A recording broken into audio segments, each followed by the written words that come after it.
I would say please go back and read the Rahu and Ketu significations before watching this class so that it will be a lot easier. So we are today talking about the Rahu and Ketu, in various houses from the Lagna, and this will also work from the Kala Purusha Lagna, wherein the Mars is, the Aries is the ascendant. Both ways you can check it. Let's see, I would probably think today we will complete from the first house to the seventh house of the Rahu, wherein the Ketu will be covered from the seventh house to the 12th house. Okay, let's see, 1 to 6 houses of Rahu, 7 to 12 houses of Ketu. So before we get there, the idea is Rahu is a planet we've talked about in the Matsyavatara, Rahu.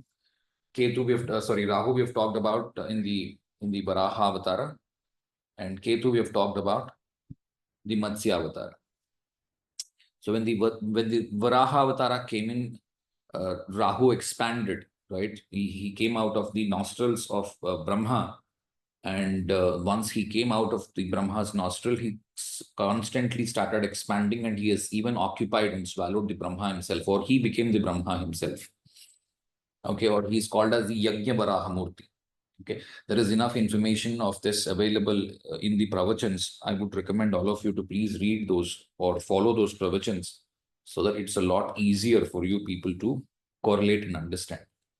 So then the Matsya Avatara is where, okay, coming back to the Varaha Avatara, you can see the wild boar where it has got big teeth and it constantly expanded. All right. In the Matsya Avatara, what we have seen is there is an expansion as well in the Matsya Avatara, but that expansion led into destruction and further recreation. So these are the themes of these two planets. So Rahu will cause expansion, victory, and looking at constant, pursuit of wealth and trying to keep you on the ground, or try to make you more and more earthy, wherein earthy means trying to fetch more and more wealth for you, make use of the logic, because Rahu is more like the Mercury, and Ketu is more like the Pisces Jupiter, wherein, it wants to leave away everything. But this is more and more towards the Pralaya. The Ketu indicates a Pralaya. And then further on, it actually gives you a creation. So a Pralaya followed by a creation is what Ketu is. So when you have Rahu in the Lagna and Ketu in the 7th house, okay, because the Lagna represents the self, right? And Ketu and the 7th represents the world or the opposite people. 7th house is just not the spouse, but 7th house is generally the world, right? So in generic fashion, if you look at it, Lagna represents one's own self. Because the farthest house is the 7th house. 7th house represents the, the world or the place where you are performing. Okay, if you are an artist, your stage is in the 7th house. If you're an artist, your 7th house has to be extremely good. That is when you can give a lot of performances, right? And your sun also needs to be very good, right? I think we will talk about a few of these things in the Navamsha as well. So when we get there, you will even learn a lot more. Okay, so Rahu in the Lagna, the person either has, because Rahu expands everything, the person either has a big body or a big head. The first thing is, when you're looking at these Chaya Grahas or the shadowy planets, it's very important to understand that these do not have any material body with them, because half the body is only available. And more importantly, in reality, there is no body at all. If you try to look up the sky and see where Rahu and Ketu are there, you cannot see them. They are only the shadow of the moon's north node and the moon's south node. So there is no material available. So what you have to ultimately remember is, although Rahu Ketu will influence a lot on your horoscope, I do not deny it, But what is very important is the dispositors of what these Rahu Ketus are. I mean, wherever Rahu and Ketu are there, look at the house lords of them and see how these are placed. These are extremely important. As we catch up some pace, right? When the right time comes, and I will continue to teach you how to make use of this. I do not want to give you a generic statement wherein, when these dispositors or the dispositors of Rahu and Ketu, when they are very well placed with respect to the Lagna, they're going to bring you fortune. When they're badly placed, they're going to give you misfortune. I don't want to generalize that. It is too difficult to generalize, because when you're using so many things, it's too difficult to actually generalize and say. I do not like generalizing, so I'm not going on that. Okay. Although a lot of people would say from the Lagna, if they are well placed, it is going to be a better thing for you. I don't completely disagree, but many a times, like it's like 70-30 rule, wherein 70% it will work, 30% it doesn't work. And you do not know what you are. You can still be there in the 30%. You do not know where you are. Right? All right. So big body. So the Rahu, because the first house is the first house, is the body, and the first house also represents the head, right? It also represents the brain, right? Although third house is the subconscious brain, how you're going to think, what is going to happen for you with respect to your ideas, how thoughtful you are, how will you handle a problem, how big it will be your initiative, how big you can think yourself, because all these things come from the third house. However, the physical appearance of the head, that comes from the first house. So one can have a big head, that is physically, the person may have a bigger head, or he may have a longer hair, right? Because Rahu improves the hair and Ketu cuts off the hair. And the first house shows the hair. And also the 10th house will show the hair, because the 10th house is also the head, because that is where the sun is getting the directional strength. Because Rahu is more and more materialistic a planet, the person is a lot tactful, right? And if you follow classics, most of the times having Rahu, etc., are considered bad in the classics for just one reason. The reason is, people like Maharshis, or the Parashara, or for that matter, any of the Rishi, they do not want bloodshed, and they do not want, uh, where one kingdom is trying to occupy another kingdom. Because if you see, look at India, a lot of kingdoms were there. Seldom we were all united as one kingdom. Most times, although we are one kingdom, there are so many times it can happen that there are brothers ruling this kingdom and that kingdom. So what usually people thought is, if there is a thirsty man like the Rahu is a thirsty man, it needs more and more wealth, right? So if Rahu is placed here, there are pariharas done for it, so that the extent of thirst does not exceed. So usually these are said as a bad positions. But in today's world, Rahu, having a very good Rahu, would mean you're extremely tactful. What does tactful mean is, in today's world, you're not a king. Because in those days, the horoscopes were written only for kings. You just go back 200 years, okay? Or you just go back 50, 60 years before independence. If you know a few people, ask them, or ask your mother or someone who's alive today, did your father had a date of birth and time?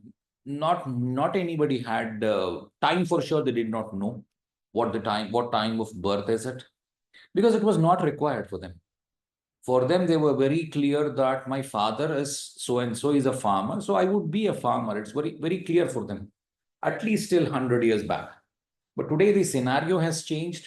People are always aspiring for completely different than what his father did. My father did something else and I am something else today. Okay. So his father is. If you go just one generation above it, all of them had only one work to do. Right? So in today's world, and it is going to be even more and more tougher. So in today's world, the idea of Rahu has changed. The way in which we are using Rahu has changed. So being tactful, having out of box thinking, jugad, the simplest word for Rahu is jugad. A lot of people use this. Rahu is a jugad. That means how to fix a problem with the least amount of money spent, labor spent, time spent, etc. So the person is extremely tactful, right? How to get this fixed. And Rahu is an excellent problem solver, right? So Rahu also just has a brain, right? We've talked about this in the Rahu's lecture. Rahu just has a brain. He doesn't have anything else. I mean, he just has a face and a brain.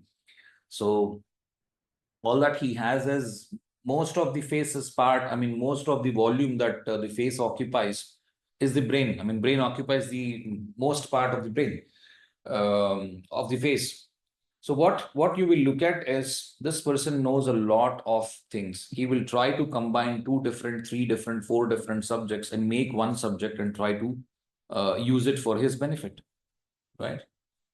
And if you're talking about bad health or anything else, etc., then having just Rahu or Ketu in Lagna and just saying, look, you have Ketu in Lagna, so you have a bad health. Look, you have Rahu in Lagna, you have bad health just because of that. Doing pariharas for it or remedies for it or upais for it will not work. The reason is not every time you have Rahu in Lagna or Ketu in Lagna, 95% of the times there is no problem. Only there is a 5% chance that also happens because of something else, not because of the Rahu or the Ketu. Okay, so just merely having a planet at one place and trying to judge that, look, this planet is here, so there is the problem. You will have hundreds of more horoscopes who have the same planet at the same place and they're extremely happy or they're extremely doing well. So I would say have a look at the whole stuff and then devise the remedy or the upai or the parihara, whatever name you want to give it. Okay. So it is important to check the sun and also the Mars for body and health. Even more important is the Lagna Lord. Then even more important is the D30 chart. And then important is your D9 chart. These two charts will tell you how your health is when you try to look at, I mean, look at these charts, D30, D9, come back to D1 and check how the whole thing is poised. That is when you will be able to say, whether the person has any problems with the health or not, or if there are some problems after some time, when are they going to come? A few techniques I have taught in the past. You can see, located, like, what is that? Disease. I think the keyword is disease, and type disease and write Srikanth Somayajla. You will get at least 3-4 videos on which I did some Navamsha and the D1 linkage. You can find a few things about disease, pointing out a disease. Okay, so first house also will deal with fame. Okay, so either the Rahu is expanding the fame or Rahu is expanding the fame always, because whatever comes in the first house that Rahu tries to expand. If the first house for sure is showing you a disease, then if the Rahu is there, then yes, the disease also Rahu is expanding. If the first house with that particular chart, with one particular chart, if it's just showing a good fame, then it is trying to improve the good fame. If the fame is an ill fame, the Rahu is going to improve it. That is how Rahu is going to work. Rahu is not going to predominantly change what the chart is saying. Rahu is only trying to expand what is already there, because it's just a shadowy planet. It doesn't have the material in it, right? Check the Lagna Lord as well, as I said. Okay. Most times, the person with Rahu in the Lagna is extremely good at making friends. Okay, most of the times. The closer it is to the Lagna, the higher are the chances to have these traits more and more. So why is he making friends? Because Rahu knows very clearly, the more the number of people that I know, the more is going to be my success. My PR is going to improve. My public relations are going to improve. I will showcase my talent in front of them, in whatever talent that I have. And more is the business I will get, and more is the money I can earn. This is what Rahu is looking at, which is not wrong. Okay. Do not project Rahu in a wrong sense. Okay. Because Rahu will be extremely useful for you to, if all the planets have gone, haywire, And if your Rahu and another planet that can give you money, it can be any planet, including Saturn. One of those planets is with the Rahu, and if it tries to give you money, there will be abundant money available. Okay. Okay. So usually the person is usually friendly with all the people, tries to make connections with people so that he can win a lot of money. Okay. Extremely talented, extremely powerful, very high on physical strength. Okay. Or the person is extremely lazy. In fact, Rahu in Lagna, the person is extremely lazy. You know why? Because he doesn't want to move his body. He would always want to sit wherever he is because Rahu doesn't have a body. So he would think, let me not move my finger and let us get the job done. So this can mean two things.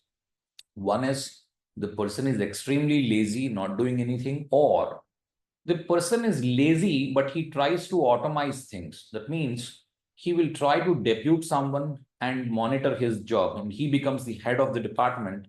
There are a few people, like 5, 6 people, he will, deploy them on the work, and he gets feedback from them, and he keeps directing them how the job has to be done, which is a very good thing. Maybe the laziness is a bad thing, but this is a very good thing. The other way around is he is trying to invent a lot of things in his life for the mankind so that the mankind need not move. For example, go back to the 80s or the 70s. The TVs or the television sets did not have remote controls. Today, nobody has to move anywhere. Just have a remote control in the hand, and your TV will work. So when the people's work is getting reduced, or when the self's work is getting reduced, and there is more comfort coming into play, it is all Rahu. And today, that is why everybody is attributing Rahu to the AI. Artificial intelligence is all Rahu because it's just the head. You don't find a body, and it's just the head, right? Now, let us look at the Ketu. Okay, when Ketu is in the 7th house, see, Ketu always brings in a fear, right? Ketu first will touch your fear, the fear factor, because you do not know what Ketu will do at a place. It is extremely difficult to decipher what Ketu will do. So do not try to make predictions over Ketu, saying, look, you have 7th house Ketu, so it will be a bad marriage. This is very wrong way of predicting things.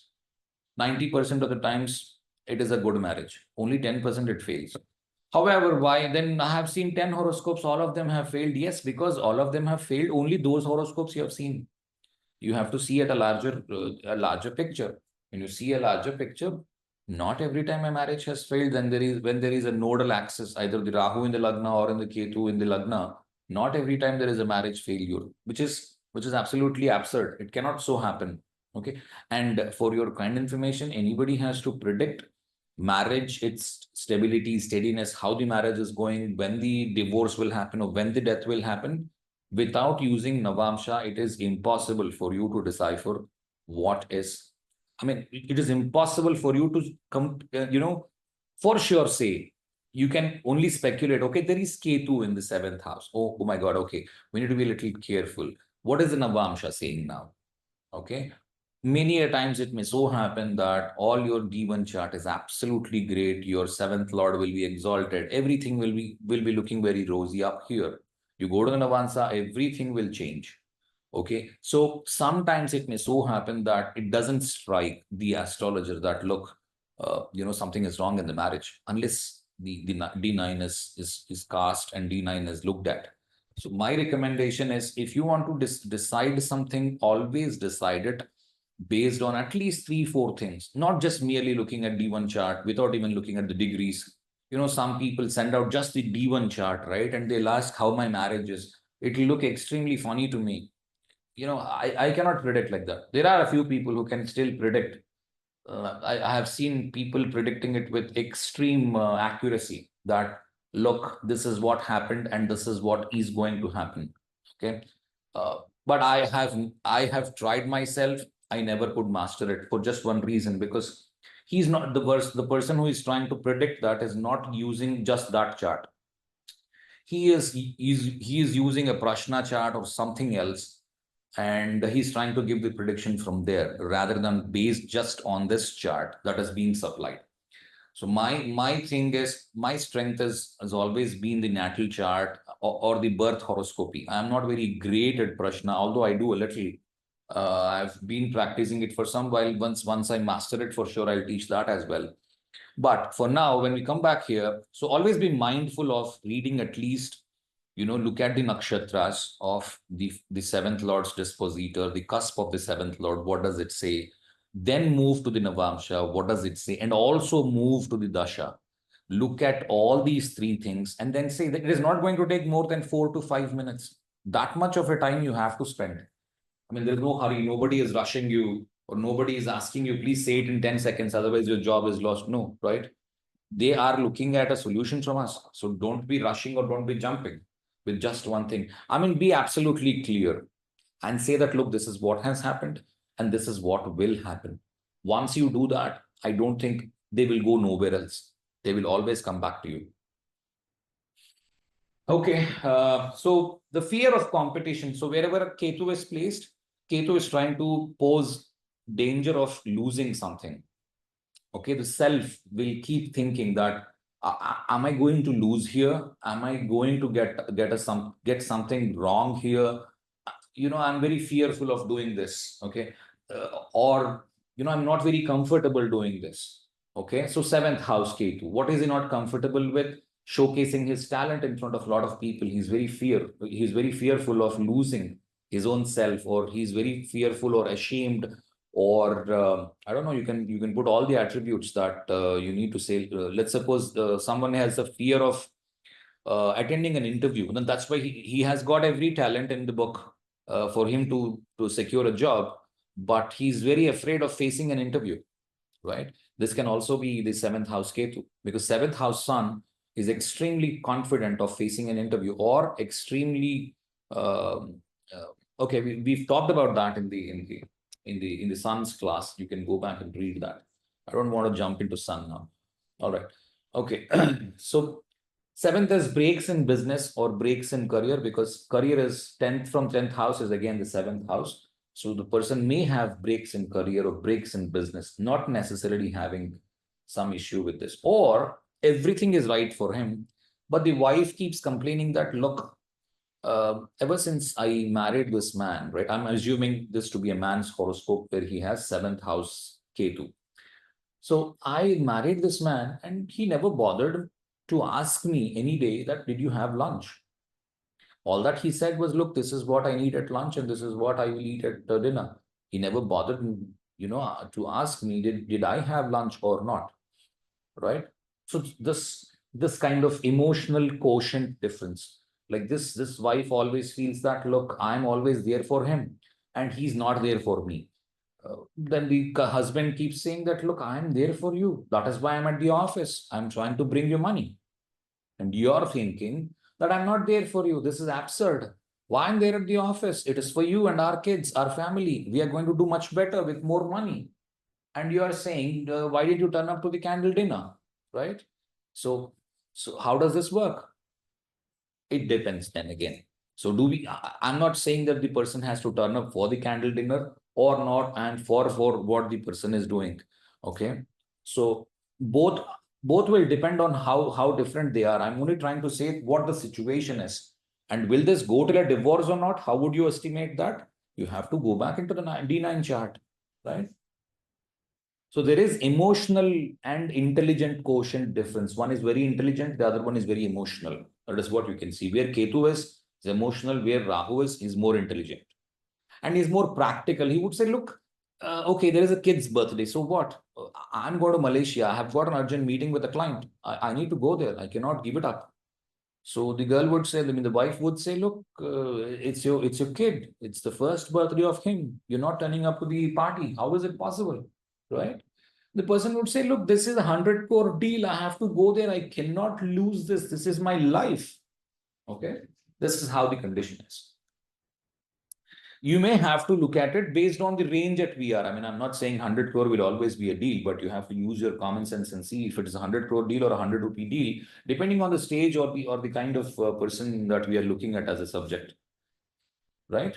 So Problems at foreign lands, this also can be there. So what does it mean? It means that the person is going up to the foreign.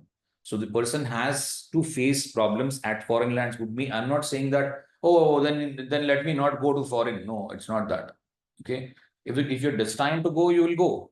But there can be issues at the foreign lands. Okay, that is how you have to look at. Lack of wife or kids or fear of losing them.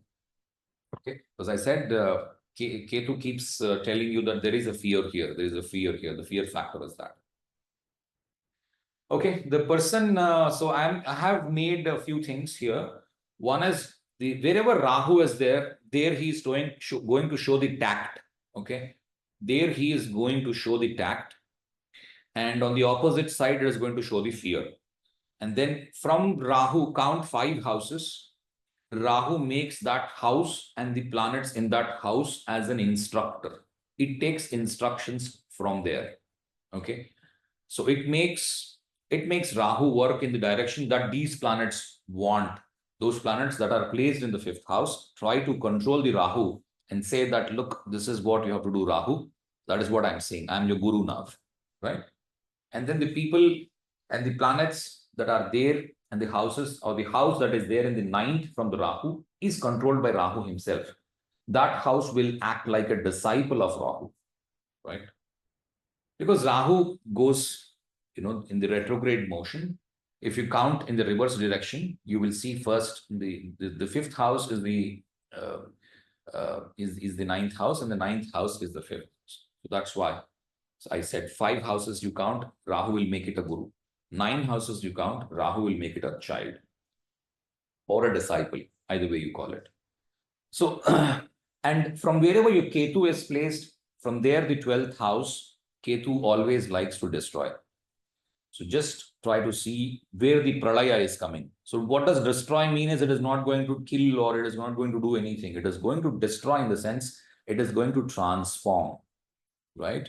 It is going to affect hugely on the person's character, depending on that kind of house. This is what we will talk about, all these houses. Okay. So you mean to say, okay, 8th house is there, then there is the 7th. Okay, my wife will be destroyed. No, it is not like that. Please don't jump. The problem with people is they are jumping with just one thing in the air, which is not right. Okay. First, Rahu, the person is tactful. I'm just trying to summarize that. Tactful, and then the fear of wife because of the 7th house Ketu. Fear of wife or competition, or if she's leaving, all that I've just explained now. Okay. And then the 5th house from the Rahu, because in Lagna you have Rahu, you are counting 5 houses now. It goes to the 5th house. Then Rahu takes instructions from here. That is, the 5th house is his disciples, or the 5th house is his children, right? Anybody who is one level down than him is also the 5th house. So if you work in an office, your immediate next level is your 5th house, right? So that person is actually controlling this man the more or the most. So the native is being controlled by the person who is just at one level below. You will often see such people, right? At the office, the assistant of that manager is more powerful than the manager because he is going to listen to this assistant because he believes this assistant that he has enough knowledge of everything, and that makes my job easy. And he works like my PA, and I need to believe him. And that there is nothing wrong in that. Okay, so you can say it on the positive side is, okay, you have someone trustworthy at the office who reports to you, and he actually tells you what has to be done on the day, right? Then is the 9th house from the Rahu. Okay, so the father, the boss, this man is actually coaching them, the father or the boss, or he is trying to be a father-like figure for them. Okay, Rahu is extremely useful in managing relationships as well because he's highly a diplomat. Because he's like the Mercury, he doesn't wanna lose relationships, right? If you see intelligent people, right, they are more and more diplomatic. You look at people who are fighting, they are more likely they are going to lose, even though they win the fight. Because they're not diplomatic, right? They are fighting. They're fighting for everything. This is what the world would say. So 12th house, because the Ketu is in the 7th house, 12th house from the Ketu becomes the 6th house. So this person dislikes fighting. Or, so what does it mean? It can be both ways. One is a person who is not able to fight, fearful of fighting, or he doesn't have a fighting spirit. He accepts what happens to him. Third, okay, he is uninterested in fighting with someone. Instead, let me use the diplomacy that I have, because I have Rahu in the Lagna. I'll use my diplomacy. Why should I fight? Let me make more business. Okay, the customer is always right. Let me not fight with the customer. Let me please him by saying, yes, sir, you are right. Or my boss is more important to me. Let me go and tell him, yes, sir, you are right. There's nothing wrong in saying that. I'm going to make more money, right? This is what Rahu in the Lagna is. Or I'll throw money on those people who are fighting and say, look, get rid of this, go off this mess. I don't need mess at my place. Okay, what do you need? I need 5,000 bucks. Okay, take this 5,000, please leave now. I need to do my job. Because with your presence, I'm getting disturbed. I don't like fighting in front of me. Please leave. Right? I mean, there can be hundreds of things that you can decipher from that thing. I just gave you a gist of a couple of things. Rahu in the 2nd house, then automatically Ketu will be in the 8th house. They face the family, the food, the speech, the luxury, the responsibility, all that will come into the 2nd house. And Rahu is extremely responsible and mindful of diplomacy. So when you have 2nd house Rahu, the person is absolutely diplomatic. Although a lot of people say wrong things to him, he would control his heat and try to only say very few words out. Okay, but if there is a Mars or a Saturn or a Jupiter or a Mercury or something else, the 2nd lord goes where his dispositor goes. Is it connected to a Rudra nakshatra like the Ardra, or the open nakshatras like the Chitra, where the person is outspoken? He cannot control his words. He's more outspoken. Or it goes into the Purva Bhadra. Again, there is a Rudra. So you need to look at all those stuff. And you cannot just say, look, I've got 2nd house Rahu and I'm a very this kind of a person or that kind of a person. It depends on 100 things. Okay. So what can the 2nd house Rahu can do is it expands the mouth, because 2nd house is the mouth, right? The person is either having many teeth, because the Varaha has big teeth, right? Also, the teeth are very, irregularly placed, improperly placed, depending on what planets other than Rahu that you have there. And or he is a huge eater, okay? Unless there are planets like Saturn, Mars, or something else that is stopping the gluttony. Otherwise, the person eats a lot, right? Either he's speaking very fast, or he's talking very high, or he has a very high diplomacy. All these things can be there. So the person is either talking to people very brashly, or he's highly diplomatic. Both can be possible, but there will be an extremity there. Or he will choose people where diplomacy has to be shown and where the brashness has to be shown, right? But 90% of the times, Rahu wants everything to be intact so that there is more peace. Because of peace, the person is going to fetch more money. Because when the country is at war, right? You look at war, when war happens in a country, what happens? The business goes down. None of the businesses will make profit. So if the businesses go down, the Rahu is very weak. Rahu doesn't like, the business has to prosper. There should be no war, and there should be less crime. Or there will be only organized crime. Like, you make a product of 5 rupees, you sell it at 5,000 rupees. It's an organized crime. That is what Rahu wants. Nobody should point a finger out and say, look, what you're doing is wrong. No, I am following the legal system. And with the legal system, I have a 5 rupee product at the cost level, but I'm selling at 5,000. If you don't want to buy it, please don't buy. But what happens if it's a necessity and you are forced to buy? Then you would buy it for 5,000 rupees because you think that's the worth of the product. Because market runs based on what the worth of the product is, not based on what the cost of goods is, right? Probably if you belong to the basic business side, you'll understand what I'm saying. So the person is very diplomatic. The person is very witty as well. He can throw tantrums, and they can still be witty. There is a lot of sarcasm. Okay, sometimes it is very harsh, or sometimes it is very, very soft. He would go up to people and talk to them. Look, why are you down? Come back with a good fighting spirit. You need to do well. I think you are my family, because it's the seventh house, second house, right? And the family is highly materialistic, right? Or the native has high aspirations for money.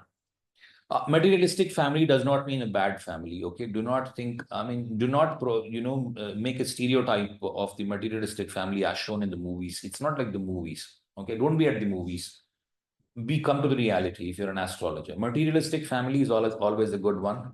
Okay, all of the people in the family are trying to make money. They're all towards the money. They're all towards the goals of life. Right. That is what a materialistic family in today's world. Let us not bother about what happened in the Satya Yuga. Let us be clear. Selfish or selfless, rich but cannot spend. Okay, these are such kind of attributes that Rahu will bring in. The person will have a lot of money, but nothing is at his disposal. He cannot spend a lot of money for himself. Most of the times, he either spends it for his family or extended family, or somebody else that he thinks, like, he's my brother like person. He's like my, sister like person. That is what Rahu in second house will do. He'll be a big arbitrator in the family. He doesn't want fights. He will always try to unite people. And he will say, look, have some goals in life. Keep moving towards those goals. Why fight? Okay. Usually Rahu in the second house, they are rich in the abroad. But however, if you want to decide whether the person is in the abroad or will do well in the abroad, etc., always look at the Dashamsha. Okay, just not merely have planets in the second house or 10th house or something. I still laugh at people who will say, look, you have 10th house sun, you will get a government job. I mean, it cannot be more foolish than anything else. Okay. Not every time people have 10th house sun and they are in a government job. Not necessarily, not every time. I've explained what 10th house sun is in the sun's class. Okay. So these people earn a lot of respect in the family. They're all friendly with the family, but it is not very good for the mother because moon exalts in the second house, right? So moon exalts in the second house, and placement of Rahu in the second house is because Rahu is against both of these luminaries. Rahu doesn't like the luminaries. So you have to see what does it is not good for mother would mean is it can mean 100 things. Either the mother is not there, she's not alive, or the mother is doing a lot of work in the family, or the mother has some mental issue, some health issue, some money issue, or whatever. There can be hundreds of things that can be possible. Okay. Most times what I have seen, although this is a very generic thing, you need to have to look at many things before coming to this conclusion. But many times the work for mother is high, or the mother is working a lot in the family physically. Okay. Then is very passionate to work, right? Ketu being in the eighth house, what is the fear? Fear is falling from heights, okay, or falling from horses. Usually, horses, heights. These are those things that you will see, or the swing. If you sit on a swing, very afraid of sitting on swings or falling from a swing, etc. If that is aspected by the Mars, the eighth house Ketu aspected by Mars, usually they'll say that the surgical operations are possible. I mean, you may go under the knife for getting operated for something, for some ailment. Okay, so is it for sure going to happen?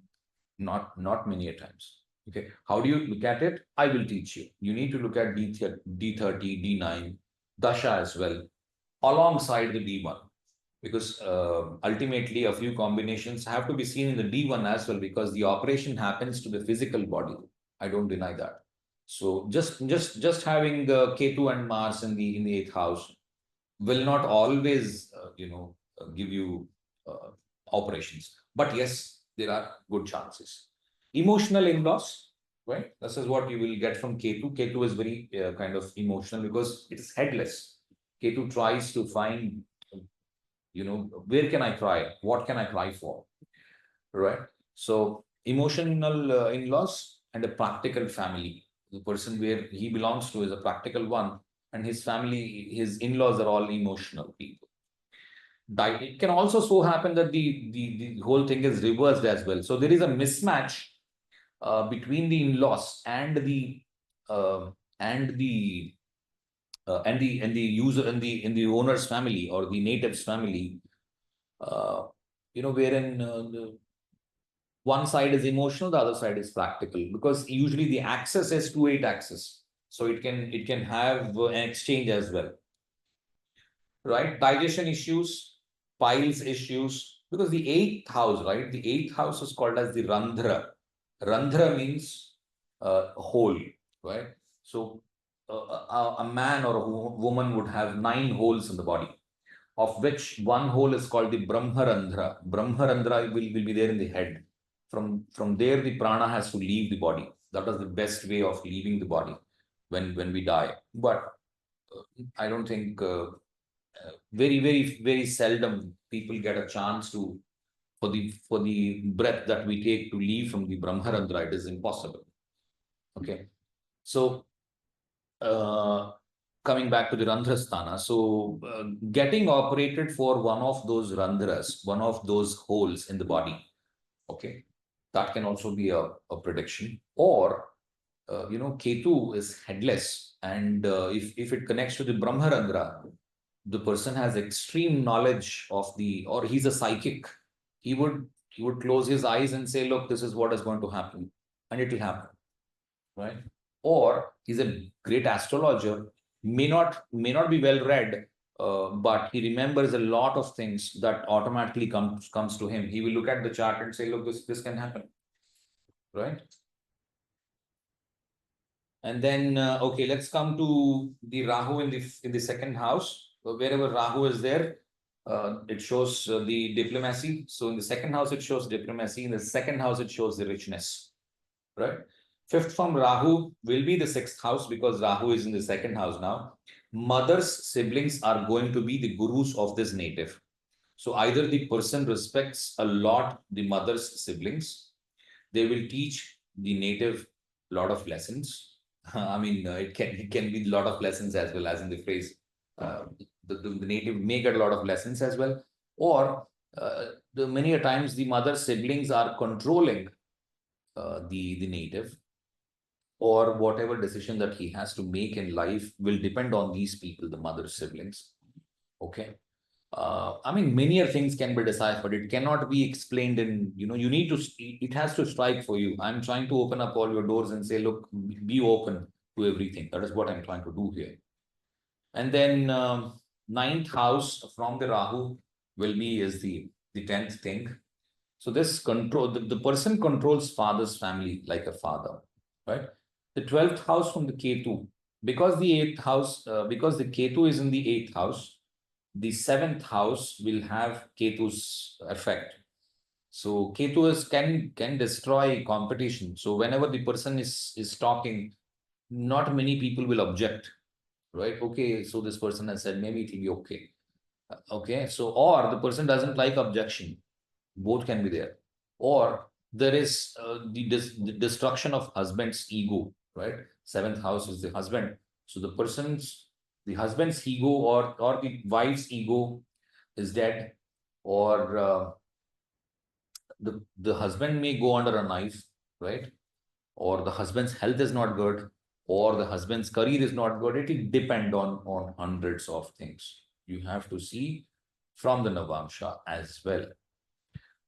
Okay, so Rahu in the 3rd house, or the relationship with the husband or the wife is not very good. Okay, even that can happen. Okay, Rahu in the 3rd house. Rahu in usually the 3rd house, as we keep talking, it's just the same statement. I keep repeating it here so that I don't forget what the 3rd house has to offer, and I don't forget on touching upon anything, or I nothing to forget. That's why I write everything here. Abhagya, that means something that cannot be achieved just by fortune. Abhagya means when you have to work for yourself. I mean, there are certain things in this world where God cannot help you. Like, God has given you everything. If there is an exam that you have to go and write, God cannot help you there. You have to go and write the exam. Okay, if you have to read something and understand something, God cannot help you there. Yes, He may still help you by giving some good health, which is not in the third house. Good health comes from the first house. Bad health comes from the sixth house or eighth house or other places. So the third house basically deals with initiatives where God cannot help. That is why it's called as abhagya. Okay. A lot of people are thinking this is a house of misfortune. It is not like that. It is a house of abhagya.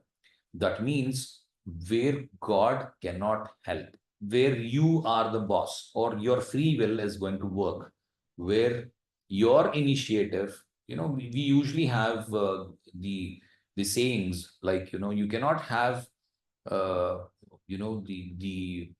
a light in huge wind and pray God. When you light up a lamp with an oil and you try to fire it up, you cannot have the lamp in huge wind or a storm, and you cannot say that, look, why do God try to save this lamp? God cannot save it. You need to protect the lamp from the wind. That is when the God can save it, right? That's the third house. Or that is what the person is thinking for himself.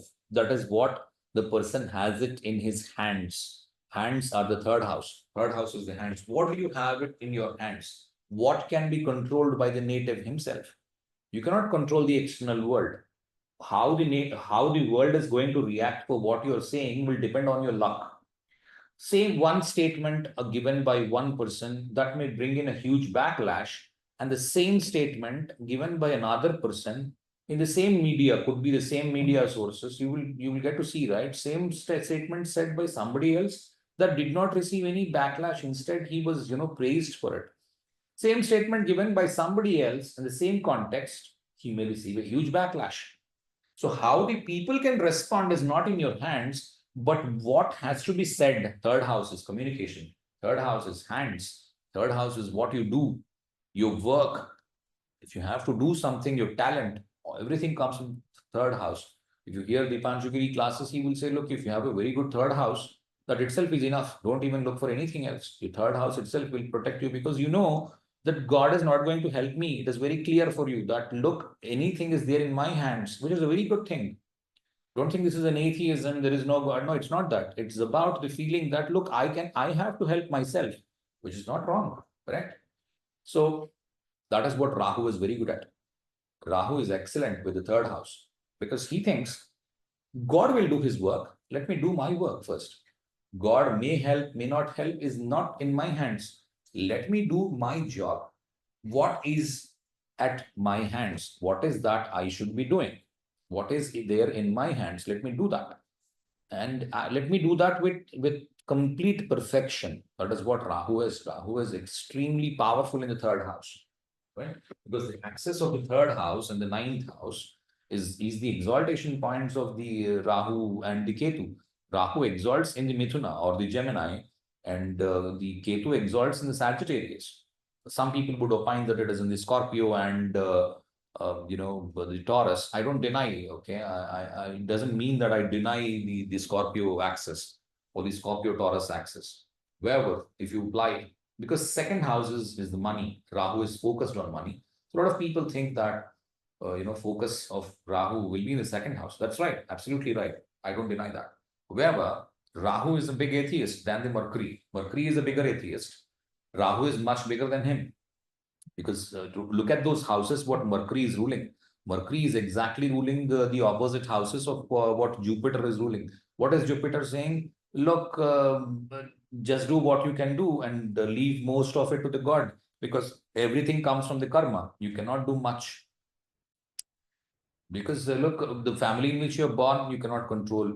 The kind of environment you will have, you cannot control. The kind of school your parents is going to put you, you cannot control. So what is there in your hands? Nothing much, right?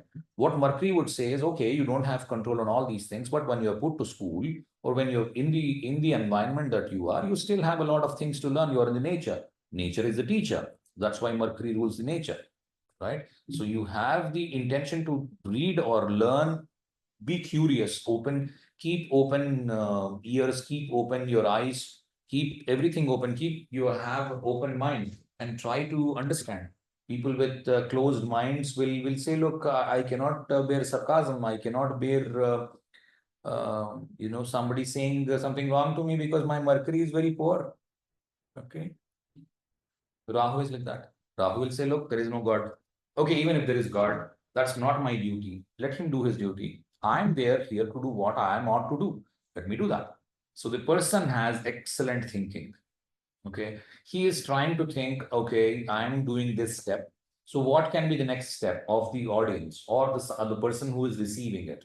Right. So how do I build that from there? And how do I make more money? Right. That is what he's looking at. Or how do I achieve those goals of life?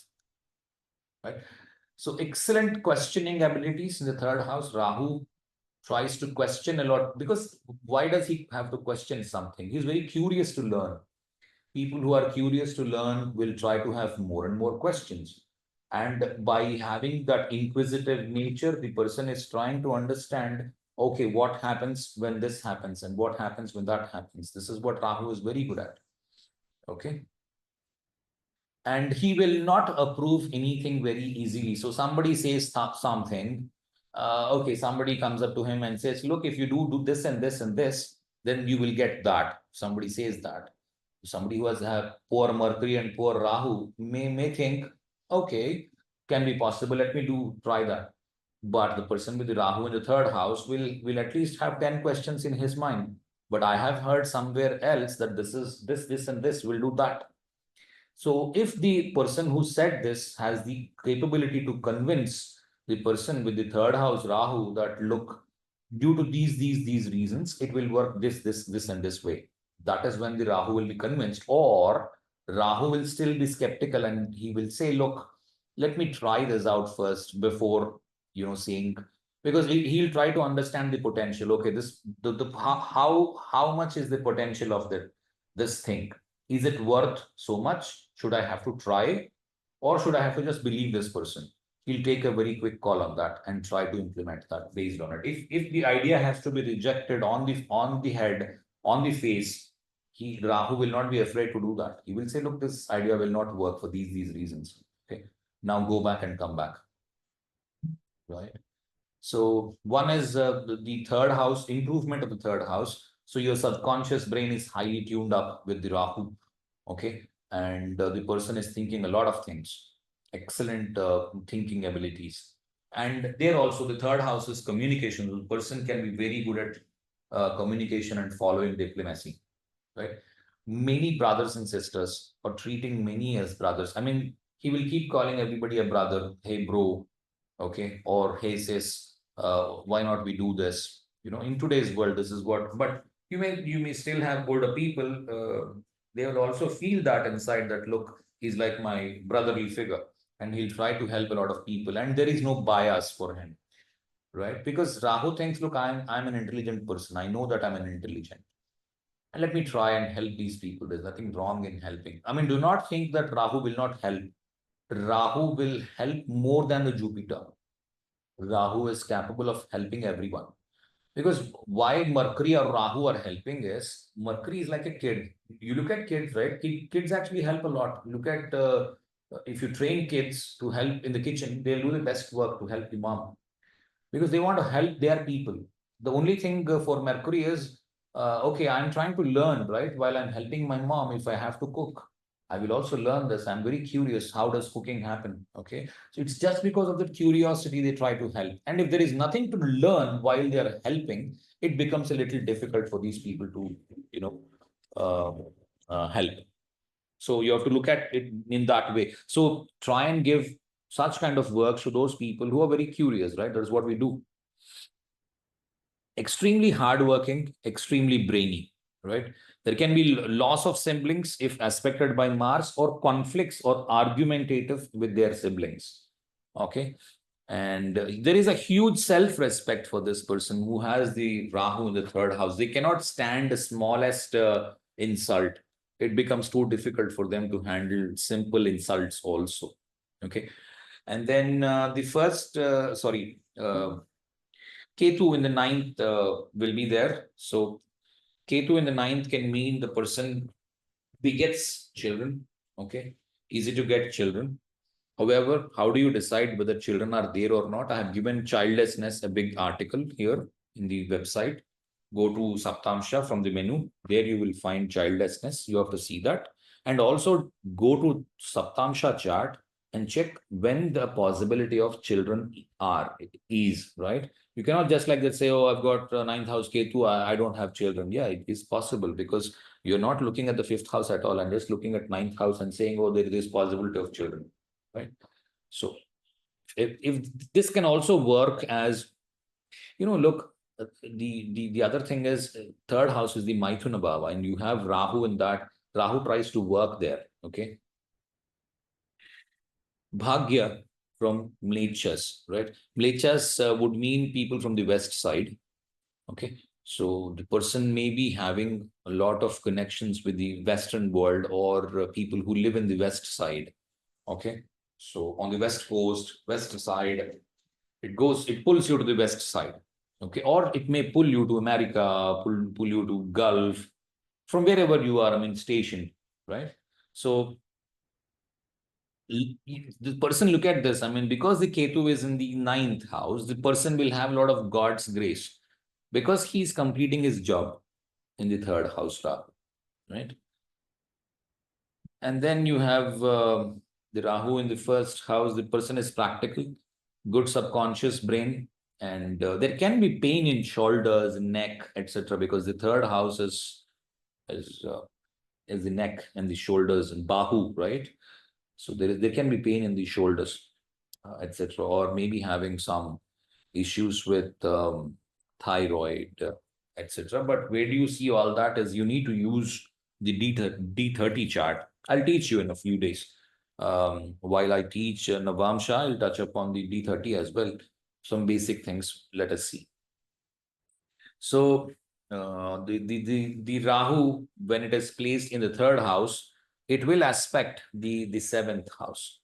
So with the fifth drishti, the fifth aspect. So with that, so it will make that house a boss, or that house becomes a boss.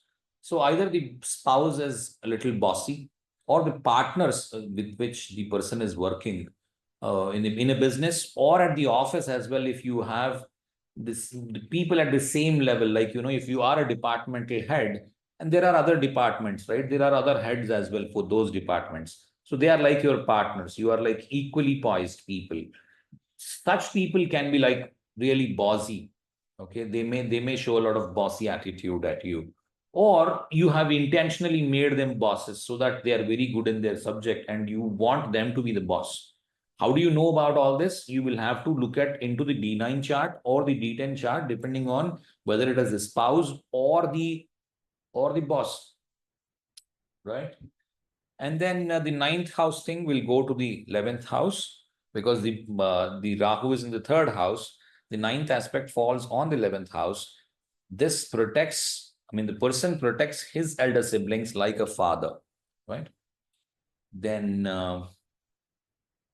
Ketu in the, so the aspect or the effect of the 12th house Ketu, because Ketu doesn't have any aspects. But the only thing is Ketu is moving backwards. So is Rahu. So the 12th house from the Ketu is usually destroyed and rebuilt, right? So 12th house from the 9th house is the 8th house. So the bad luck is destroyed, right? And then there can be issues with inheritance. There can be issues with, the anus, etc. That shows up the 8th house, right? So there can be piles or issues with the excretory system. Rahu in the 4th house and Ketu in the 10th house.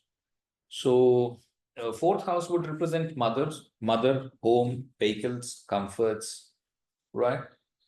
See, Rahu is very good at expanding the home. So your home can be bigger. right? Or for the want of a bigger home, you're not buying a home. Okay, this can also happen depending on the kind of planets that you have in the 11th house, right? Because 11th house happens to be the eighth from the fourth house. So when are you going to buy a house will a lot depend on how many planets you have in the in the 11th house. The more the number of planets, more is the difficulty for the person to settle down at a place, or the person is trying to always have higher aspirations, or he's constantly confused, should I buy a house here or there, or etc., because the planet is in the eighth from the fourth house. So what a lot of people are thinking is, oh, 11th house, all planets is a good thing. No, it's a good thing, yes, for sure. But it is bad thing as well for a few houses. You have to see what houses are affected by it. So no planet. So always, have an underlined thing, write in golden words or use a red pen, underline this line. That is, any planet in any house is equally good and equally bad. Never judge just by saying, okay, there is Lagna. Lagna, you have Jupiter, oh, super. No, stop there. This is very wild way of, judging a horoscope. This is completely wrong. If that was the case, when the softwares were developed, they could have just written this code into the software and the software could have given a better result than us. So it is not going to work that way. Okay, if that was possible, PVR Narasimha Rao would have said, look, I wrote the software already. Please take this software, use it for your benefit, right? Even with the results. If that is not done, it means that it doesn't work that way. Okay. Rahu in the fourth house, Ketu in the 10th house. So the home can be bigger, the car can be bigger, or the person is constantly fighting to achieve bigger home, bigger cars, more comforts, aspiring for them and all that stuff. Next is, because it's the sign for the mother and Rahu is not very comfortable for mother, this is not a very good placement for the mother. So the mother is actually extremely hardworking or the mother is missing in the life. Okay, both can be possible.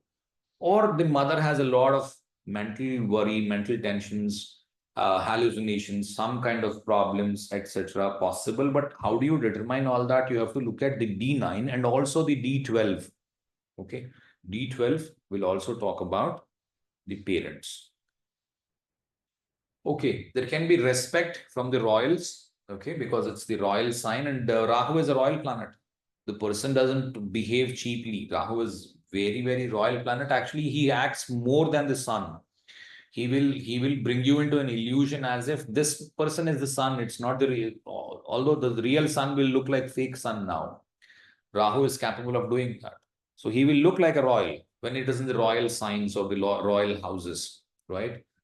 The fourth house and the fifth house are royal signs because it's the fourth house is the moon, ruled by moon, fifth house is ruled by the sun. The more it's a royal thing now. The person cannot do cheap things. Okay.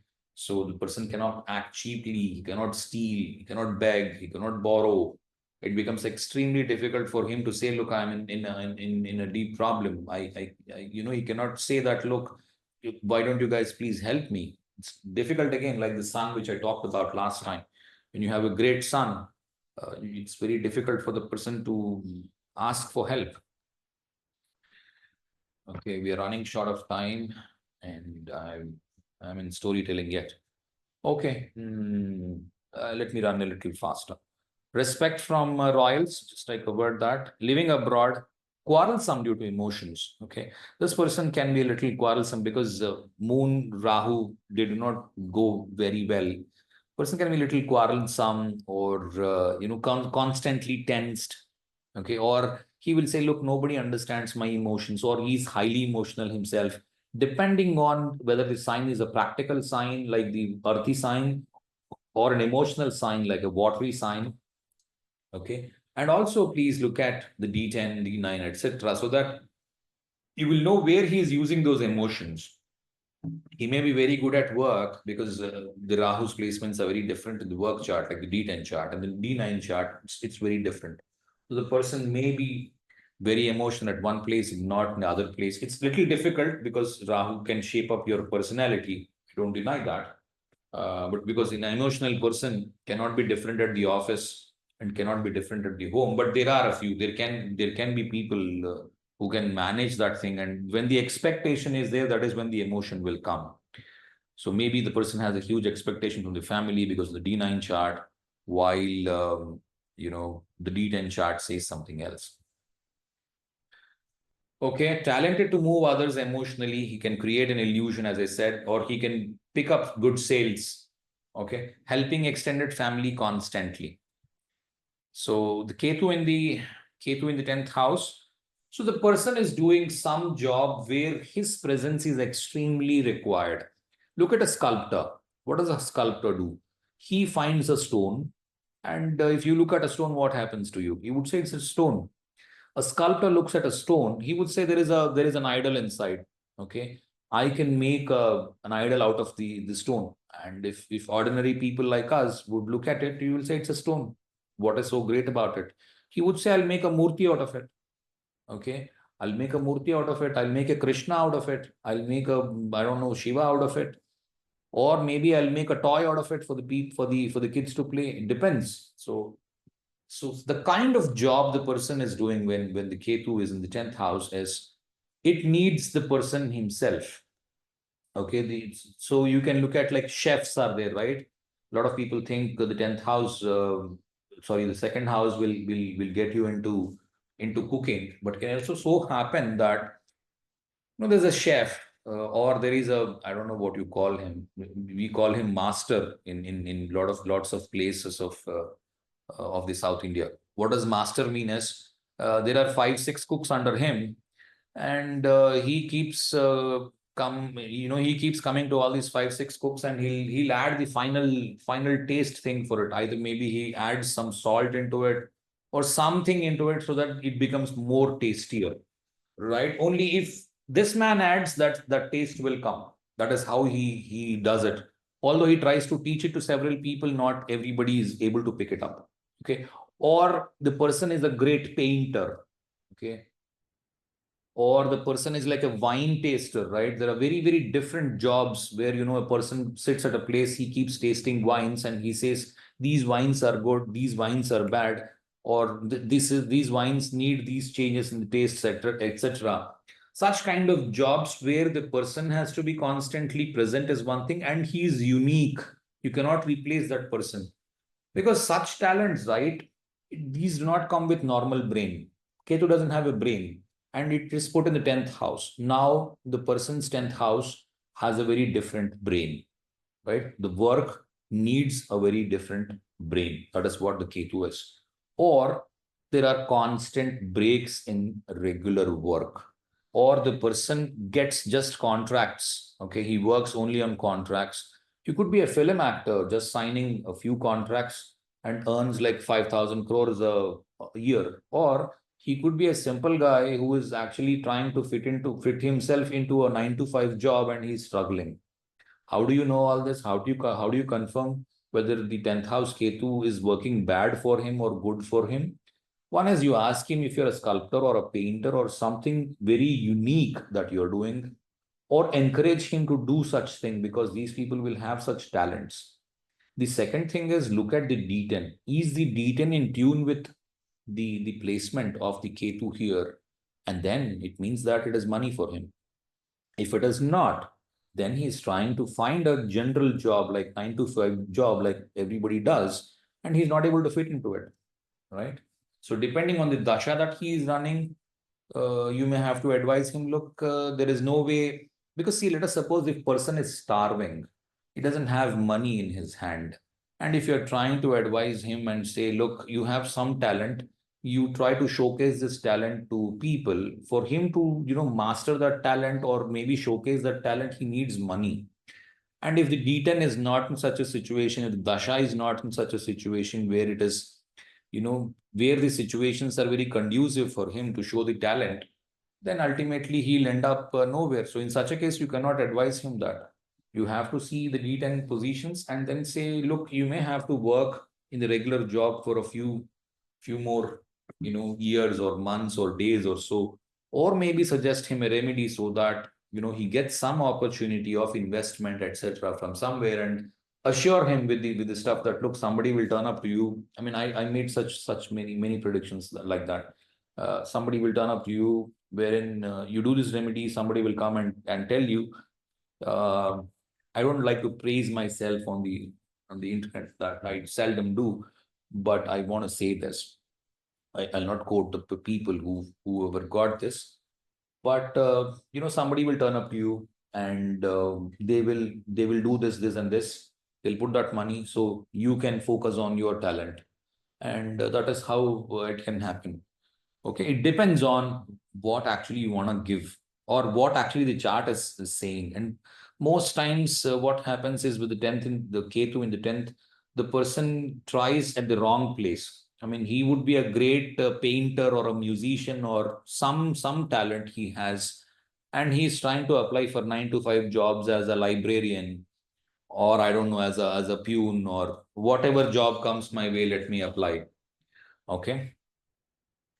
The other thing is 10th house Ketu, the person may go into adoption, or the person is raised by different people. Could be a hostler, all through his life. He has been to a hostel. Okay, or he's in a foreign work. The mother is actually facing some issues when you have Rahu in the 4th house. Home and vehicles and family, these are going to be larger and larger. They're big families, okay, like joint families, big families, or the cousins are helping each other. There's a very well intertwined family where the cousins are trying to help out each other. There's a lot of love between each other. They try to help each other with money. When the money is not there, my cousins try to help me, because Rahu is money, right? And then fifth aspect of Rahu falls on the 8th house. The in-laws tries to control the native, okay, or sudden changes in life that affects the decision making, because Rahu affects the decision making. Rahu is like the Mercury. Mercury is also the decision maker, right? Because how do you make a decision? You use your brain, right? Brain is Mercury. Same as Rahu, right? Okay. So native controls the 12th house. The 9th house aspect goes there. Expenses, siblings, spouses. Okay, those are all those things. I mean, you can decipher a lot of things from the 12th house. Then 12th house, wherever Ketu is placed, from there the 12th house gets a bang. So 9th house, there can be breaks in Bhagya. There can be bad luck for father, or there can be good luck for father, or something happens in the foreign land to him, and that actually turns the tables around, and he can even excel there, depending on the D10, D9, etc. My only request to you all people, whoever is listening, is don't stop here. Take 50, 60, 70 charts. Most charts are available online. A lot of people describe, look, I'm facing this issue, that issue. Go to Quora, or go to this. There is an astrologers forum, is there? Okay, simple forum. What is that? There's one. Yeah, one sec. Astrologersforum.com. Go there. Don't post your replies, but there are a lot of people asking a lot of questions. They'll describe this happened, that happened, etc. Try to find out what is going right and what is going wrong. Maybe give some, if you are sound enough. It's a free forum. Go there, type your replies, and maybe try to sharpen your skills. However, there can be the only thing is, you have to keep in mind this: when you're trying to predict for the first 1 year, 2 years, right? If you're afraid of doing prediction, it becomes very difficult. First thing is, you have to come out of the fear of, my prediction may go wrong. My suggestion is, let it go wrong. For the first 1, 2 years, you have to, be shameless. If somebody says, look, what kind of an astrologer are you? You don't know anything. Yes, you don't know anything because you're a beginner. Accept the fact. You can still log in anonymously. You don't have to disclose what your real name is. Maybe do something else. Maybe write your name anonymously, and say, look, this is what it is. Maybe you'll receive a backlash. What is wrong? But he's going to say that, look, what you predicted is wrong. this is what happened to me. And then what you'll know is, okay, how this came. You need to be a little shameless there. Okay. And if you think, look, somebody disrespected me, disappointed me, and all that, if you have such a kind of huge self-respect, it is impossible for you to learn. You cannot learn. People who have such kind of self-respect, etc., I would say refrain from astrology. Because if you're making 100 predictions, if 75, 80 come true, you are a great astrologer already. 90, 95 come true, there's nobody more than him. Okay. More than you, rather, sorry. Rahu in the 5th house, Ketu in the 11th house. So children, subordinates, love, promises, position, power, digestion, all these things. Extremely intelligent man. Okay, 5th house Rahu, extremely intelligent person. So or the Rahu is playing out right on the intelligence, because it's the 5th house is the 3rd house from the 3rd house. Okay, it is bhavam of the 3rd house. So this person is extremely intelligent, possibility, right? This person has interest in multiple fields, or this person has interest in multiple friends or multiple relationships simultaneously. I would advise, do not go into the personal lives of people as far as possible. Only whenever required. If you know it completely, that is when try to peep into their, I would not even say peep in. No, I would say try to look into their thing if the request has come, and moreover, if it is a genuine thing to solve their problem. Never try to, make a bazooka out of it and try to blast it out in such a way that you're not sure yourself. A lady comes up to you and says, look, I feel that my husband has an affair. What do you have to say? Don't try to say that, oh yes, your husband has an affair, without looking at the horoscope. But try to handle this in a very good way. Okay. Uh, Very good digestion, 5th house, possible. However, see, the 5th Lord will play a very good role. 8th house also, 8th Lord also will play a very good role, because the excretion happens from the 8th house. So even if your digestion is good, if the excretion is not very good, then you may have to look at your 8th house as well. Tactful on promises, tactful on power. Okay, so this person has very good tact, right? Multiple children or very talented children, delay in first child, issues with first child. Look, Rahu is against the 5th house, or the Rahu is against the sun, rather, not the 5th house. Rahu is for the 5th house. On the intelligence side, relationship side is very good. But Rahu tries to obstruct sun, right? Rahu tries to obstruct sun. Sun is known for creation and giving you kids. And Rahu also tries to obstruct Jupiter. So sometimes, okay, sometimes there can be issues with having the first child, because that's the initiation of the first thing. So I'm placed in the 5th house. So this is the sun's job to deliver the person kids. Let me obstruct that, because I do not like sun. Although I'm for children, I'm for the sexual intercourse, but let me obstruct the progeny, because that's the sun's job. I don't like sun. Okay, the second Karaka is the Jupiter, right? I don't like Jupiter either, right? Because Jupiter, I do not like Jupiter at all. My first thing is there should be no Jupiter. I should be the king and I should be the Jupiter. I should be both the sun and the king. That is what I am, Rahu. And I am more capable than both these planets. That is true as well. He's more capable than Jupiter and sun many a times. So because that they are Karakas for the children, and Rahu obstructs both of them, there is a possibility of not having children, or having difficulties in children, or first child not very great, doing very great. Okay. However, you have to look at the Navamsha and the Saptamsha here for sure. Or many times, 50 to 70% of the times, most times it happens so that the children are extremely talented. Okay. Even that is possible. Okay. So without seeing the T7, you cannot decipher this thing. All right. Behaves like a royal or much better than him. He's very stone-hearted in decision making. Heart diseases, right? Very lucky and fortunate. Good education. Fear of elders or no elder siblings. Right? I'm going a little fast because I think you must have made it how I'm trying to predict. So first Rahu is intelligence, tact, children, and heart. These are all those things Rahu, fifth house Rahu will affect.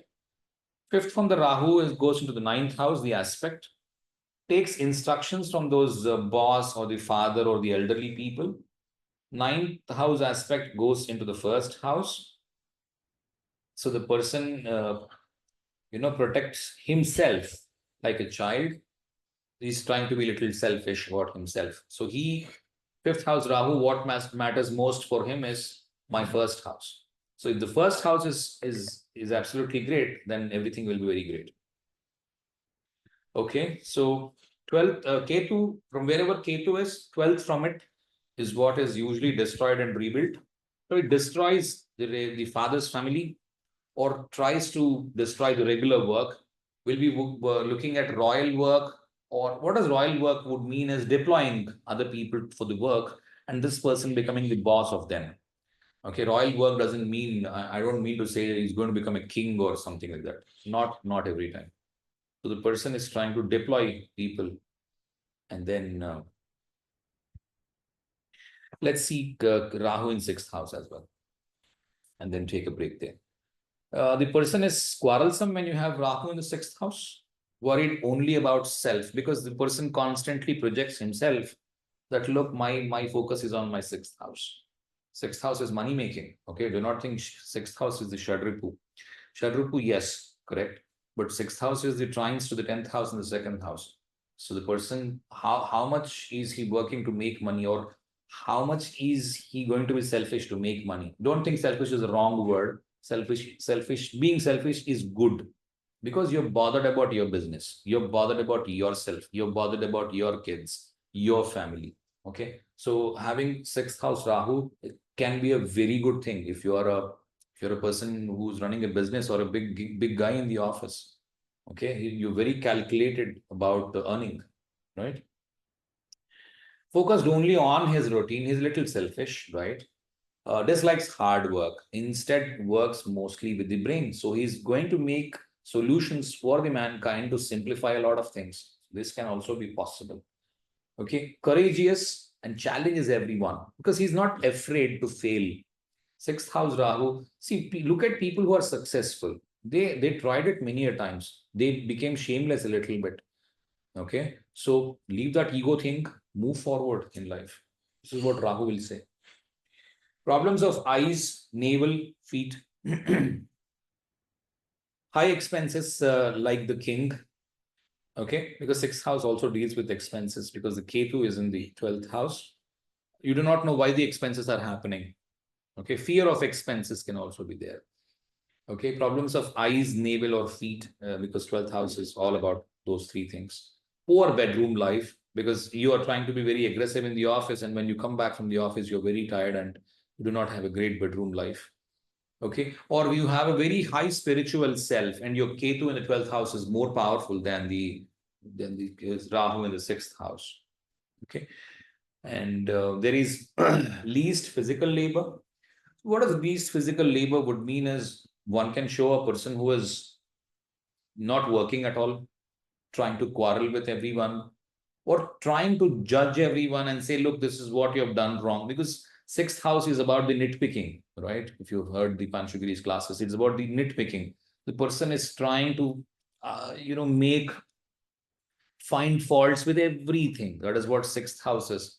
One way it is very good to find faults. When it is very good, well, let us suppose if you are a quality control manager at your office, you want to see what are all those things that can go wrong beforehand and write an SOP, standard operating procedure. Look, these things, when you do this procedure, these are those things that you need to follow, and these are the results that are expected, and these are the problems that will come, and this is the way you have to handle these problems. That is how the standard operating procedures are written, correct? So you have a very good knowledge of what can go wrong where and what a person can do.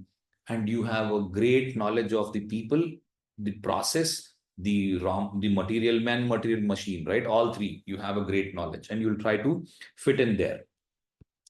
So what does he do? He tries to minimize his people, tries to reduce the time, tries to produce more and all that, which is a good thing.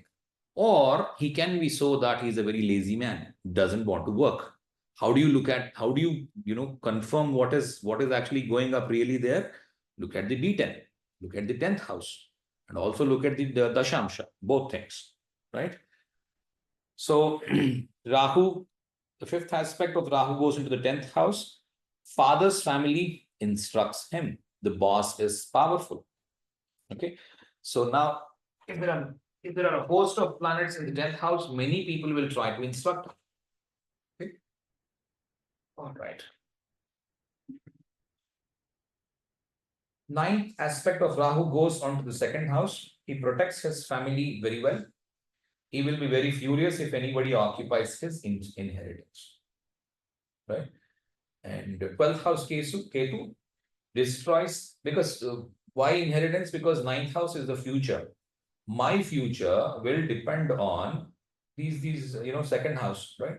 Second house is the inheritance, so, or the accumulated wealth. Nobody can take share of that wealth. My wealth is mine, right? The 12th house from Ketu falls in the 11th house now. It may destroy elder siblings, so the person himself is the eldest in the family, okay, of the siblings, or there is an elder sibling who is lost, okay, or that elder sibling is not living here, living elsewhere, or there are no very good relationship between this man and that man, okay. Conflicts with them. Regular income is usually spoiled because it's the 11th house is the constant regular income. So the person may not have regular income. Sixth house Rahu is always looking at how I can reduce my physical labor. Okay. So in that case, what he does is he's not fit for 9 to 5 job. He's trying to figure out what can be done so that I work very less. Right. Difficulty in having children. Okay. 11th house. This is what is more or less about the first to sixth house of Rahu and 7th to 12th house of Ketu. Anybody has any questions? I'll be happy to answer.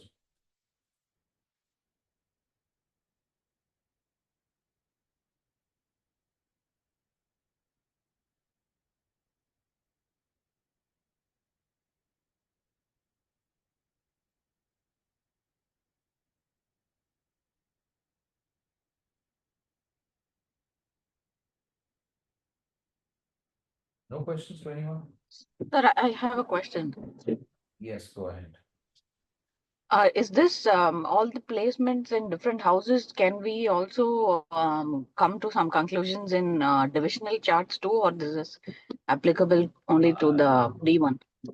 I would say apply this only in the D1 because the divisional charts I will teach separately and they have different meaning there. If you try to apply it there, maybe some things work and some will not work. It's like a 50-50% chance.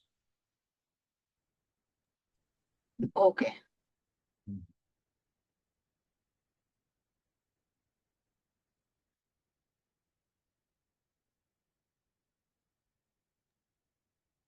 Yes, go ahead, Kulkarni. Okay, sir. Sir, uh, so the you said fifth from wherever Rahu is there. I mean, so fifth from that, it takes kind of order from that house.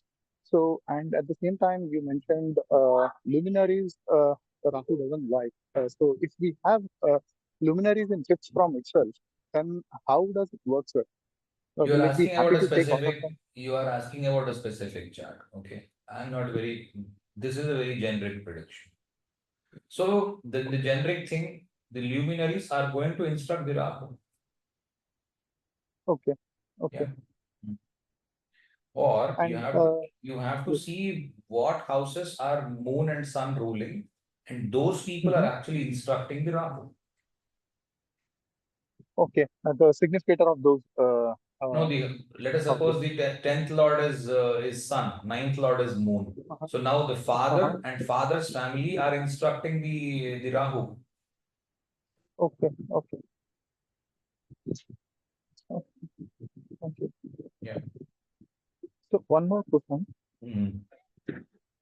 So uh, uh, the free will houses we say 3, 6, 10, 11, Yeah. and if Rahu is placed here, and Rahu is also Karaka for illusion and this thing, is there a possibility that uh, one individual can use more of free will because of Rahu placed in these places? I didn't get the last sentence. So, Uh, will. is there a Hmm, possibility hmm, that one individual uses more free will, hmm. uh, and it may go right, it may go wrong, but there are chances of taking more free will because of placement in these See, look at places? these planets, Saturn, Mercury, and Rahu. These are free will Ah, causing planets. Okay. So you have okay. to see where these planets are placed. Okay. And the reasons for considering these three planets for taking free will. Third and sixth houses are ruled by Mercury. 10th, 11th houses are ruled by Saturn. 3, Oh, 6, okay. 10, 11. Okay. Got it. Hmm. Thank you. And that is why they are Thank you. called as neuters. You know why they are called neuters? They do not believe in God or they will believe in God. They are neuter. They will not say that God will not exist. They will not say that God exists. They are neuters. What we Oh, are okay. thinking is they do not have a linga. That is why they are neuters. No, it is not like that. What they are saying is third house is initiation, sixth house is practice, 10th house is job, 11th house is income. The more you are initiating, the more you are practicing, the more you are working, the more is the income. It is not dependent on the God. Thanks. Thank you for enlightening us.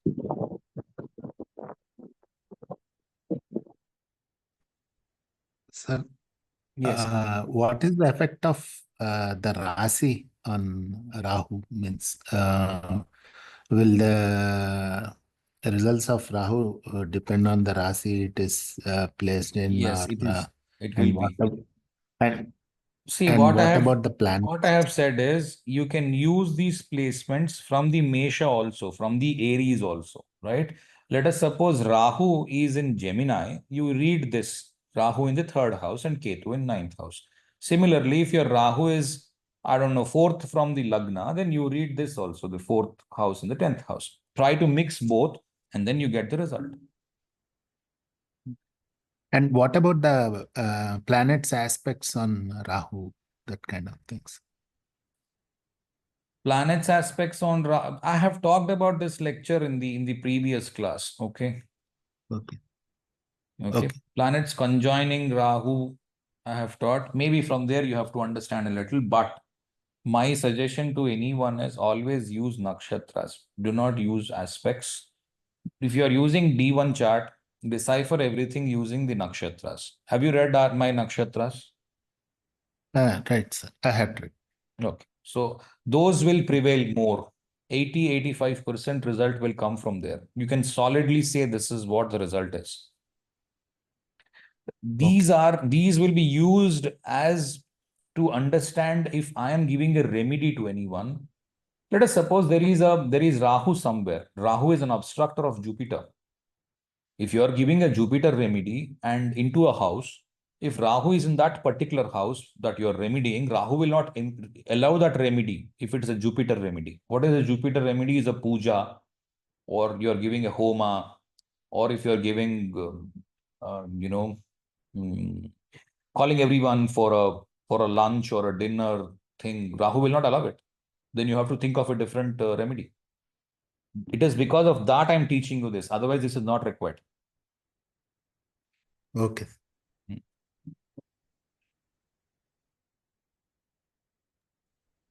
Sir, I have another question. Mm. Sir, I think in the last lecture you mentioned 3 nakshatras for Ketu. I don't remember if you mentioned something similar for Rahu. Was that already discussed? If so, what are those? Where are just there, right? Rahu is Mrigashira, Satabisha, Chitra. Yeah, Okay. yeah. Go to Rahu's lecture, right? That is available on the YouTube. Go to Rahu's lecture. It is there. Yeah, I think I missed that, but I remembered going through the Ketu one where you mentioned about Ardra and Uttarashada. So I was a bit I mean, it stood out in my mind because Ardra, we know it traditionally as Rahu Nakshatras. But I made it for Ketu. Yeah. I gave an explanation analogy as well in that. Yeah, I remember. Go to Rahu Okay. lecture, it is there. Okay. Next.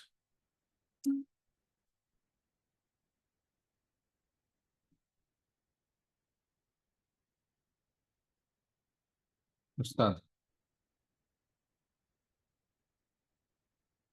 Yes, sir. I wanted to ask the question regarding Abhagya house which you used. You used third house for Abhagya. And you said at the same time we should not equate it with misfortune.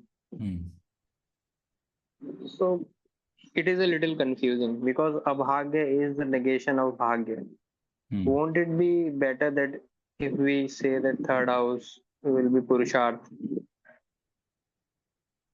Third house rather will than be using what? Abhagya? Purusharth.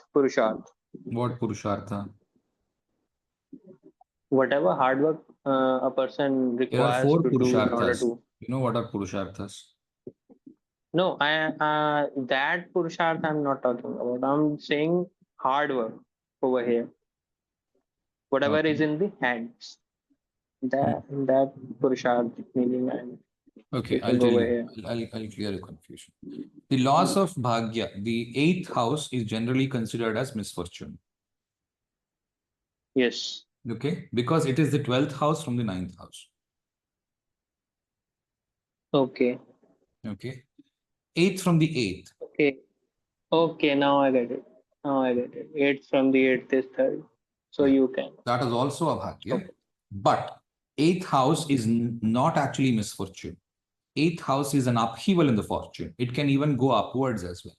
If that is the case, any planet placed in the 8th house should give you misfortune. It is not happening like that. Let me repeat my sentence. If the 8th house is a bad house or an unlucky house or a misfortune house, any planet placed in the 8th house should give you only bad results. But you will see a lot of people going upwards in life as well in the 8th house, Dasha. Why is it happening then? So planets do not work like that. 8th house is the place of upheaval. Or it makes you, gives a big upheaval. Jolt. You understand what upheaval is, right? Yes, I do. Okay. So is your question answered or? Now it is answered. Now it's clear. Yeah. Third house represents the arms. So third house is what is there in your hands. That is why it is called as Abhagya. 8th house is called Abhagya for a different thing because nothing is there in your hands. 8th house is where,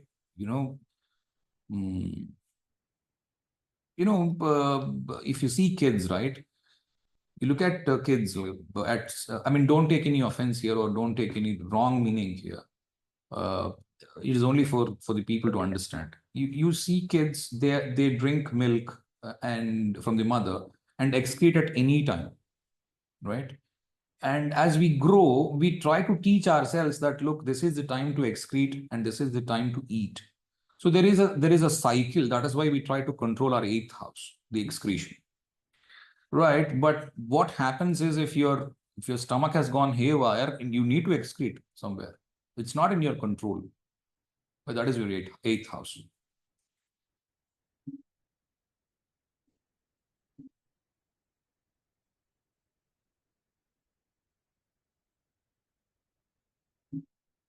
Okay. Anybody else has any more questions? Sir, I have a question. Yes. Sir, you said that in D1 it's like we should consider nakshatras. Of course, they are making wonders. But how to take these Rahu and Ketu? Should we consider them as 11th Lord and because Rahu represents Aquarius. Wherever Rahu is there, that nakshatra, for example, Rahu is in the 4th house. Example. Okay. Now, in the 4th house, you have to add up that nakshatra of Rahu.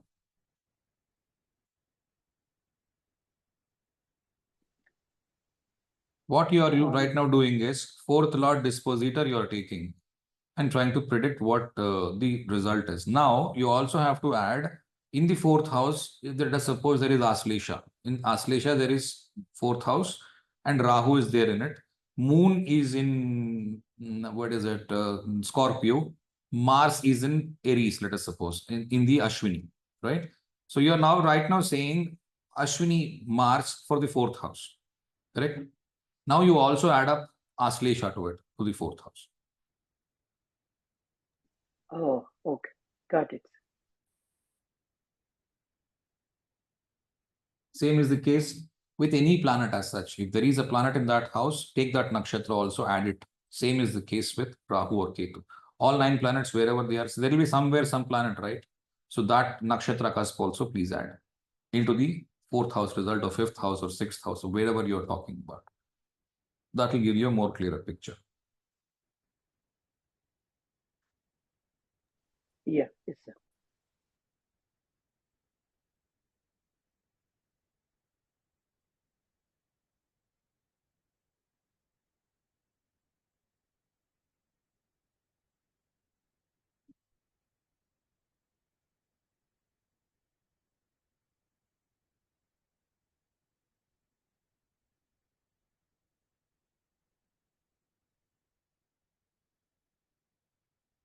Go ahead, Ustad.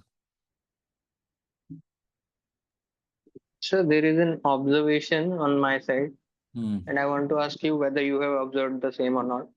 That Hmm. if Ketu and Rahu are linked to the Lagna or Lagna Lord, these people generally get misdiagnosed or they don't get the proper medication, or the same medication will be working fine on some other guy, but it will cause reactions in this person.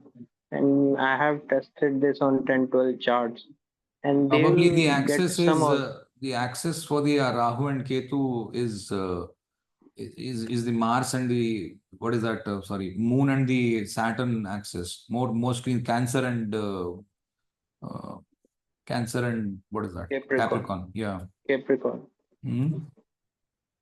That is the Not axis. exactly. I have also seen it with the Sun and Aquarius axis, That's Aquarius what Leo axis also. wherever Saturn or Sun gets involved.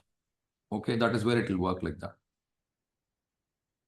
Now Because I it's see the moon, another pattern. it's the moon and the sun which Rahu is against, right? Now they are the first lords or the 7th lords. Yes, you are So correct. yeah, Rahu I is have obstructing that. I've seen it mostly in case of Leo, Cancer, and Capricorns only. Yeah, that is what I'm And saying. these people, yeah, another observation. Okay. Otherwise, it's too difficult to generalize. Rahu will give you hundreds of results. That is why Vedic astrology has included Rahu and Ketu. In general, my observation was that they will get misdiagnosed, or generally they won't find the solution very easily to their health problems. If there is a health problem. Yes, if they in that and the health problem cases only I'm talking about over here, and not in general. No. Why I'm trying to emphasize on that is let somebody who has a Cancer Rahu or in the Lagna in it, let them not think that there is a disease going to come up. Yeah, you The are disease may come absolutely from somewhere else, but if there is this yes, thing, yes. then that this will happen. I am only talking about the cases in which the disease have been very prolonged and they have tried multiple medications, and most of the time their problem was found in misdiagnosis or not finding the right medicine, or the medicine not reacting properly in the same patient who have Rahu with Lagna Lord or Understood your 17 point. axis. I agree with your point. But the only condition is it should either be the Saturnine or Sun Moon thing. Yes, you are.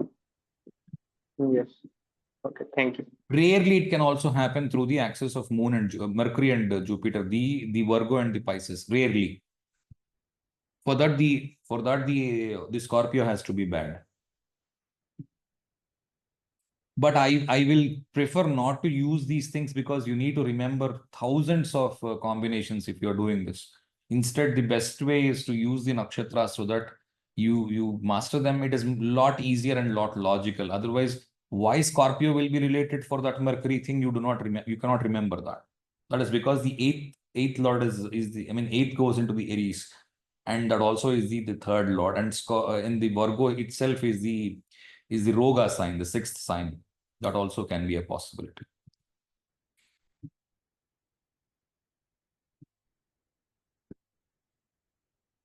Okay, anybody else has any questions? Sir, yeah, one last question. Go Hello. ahead. Yeah, listening. Yeah, like for example, for Saturn, we say that Saturn is ruling signs 10 and 11, right? Like that, Ketu and Rahu rule, which signs can we consider? I have explained this in the previous classes. I have told you, right? Scorpio is ruled by Ketu. Aquarius is ruled by Rahu. Okay.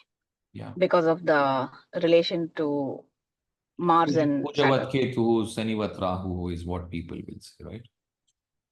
Right. Right. Okay. That is fine.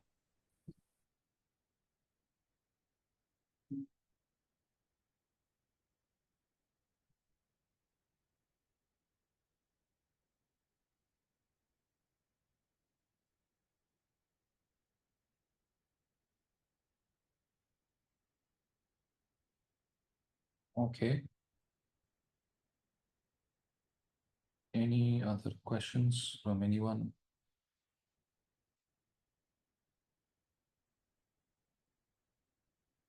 Okay. Thank you in that case. Thank you so much for listening to me. Bye-bye. Thank you.